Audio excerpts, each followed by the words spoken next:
I want to say this quick story. 2017, Kobe was sending out on Twitter, back then, was sending out challenges to a lot of players. And I was a kid, 22 years old, 23. I tweet back. I never spoke to Kobe. I only played against Kobe. I tweeted back to him. I was like, "Hey, Kobe, with all due respect, I'm waiting for my challenge." And Kobe Bryant responded to my tweet. He said, "MVP."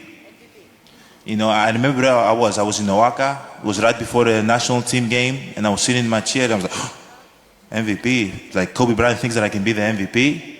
Kobe Bryant is probably one of the greatest players of all time. So I was like, okay, I'm gonna work. If he believes, then I'm gonna believe, right? And this way your support system comes into place. I went back home, I said, babe, look what Kobe Bryant said. Thinks I can be the MVP. He was like, he really said that? I said, yes. He was like, what do you need from me? My diet gotta be better, I gotta work harder, I gotta do this, I gotta do that. And she said, I'm gonna help you, right?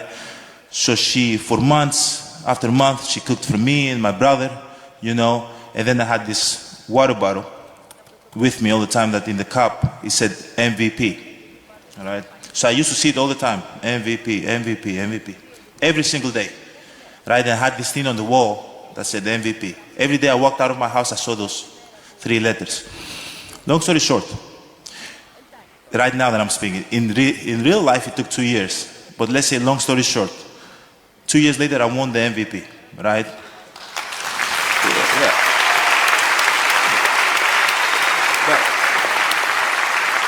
But that's not the story. The story is that once I won the MVP, I said, okay, now you got to go back to your roots. What brought you here? It was hard work and humility. You got to continue to stay humble. At the time, I didn't know what I was doing. I was 23 years old. I'm not mature enough to, you know, put this in words or like vocalize to people what I'm doing. So you got to stay humble. You got to work hard.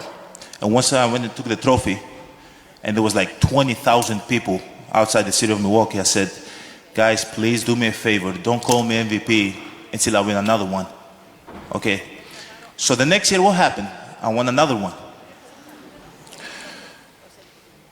Second year, I take the second MVP trophy. I said, guys, don't call me MVP until I will win a championship. What happened? I won a championship. So all these things that I'm saying now, everybody's gonna say, man, oh, you're an incredible athlete, you're this, you're that, you're that. No. It all starts to the root. The same way my accent has not changed, it starts from my mom. Because she instilled in me, don't give up, never give up, and always speak things into existence. So in the highest moment of my career, of my life, I remember God, how religious my mom was, and I remember that I gotta stay humble enough to speak things into existence, to repeat it again, you know? So keep on speaking things into existence, it's going to happen.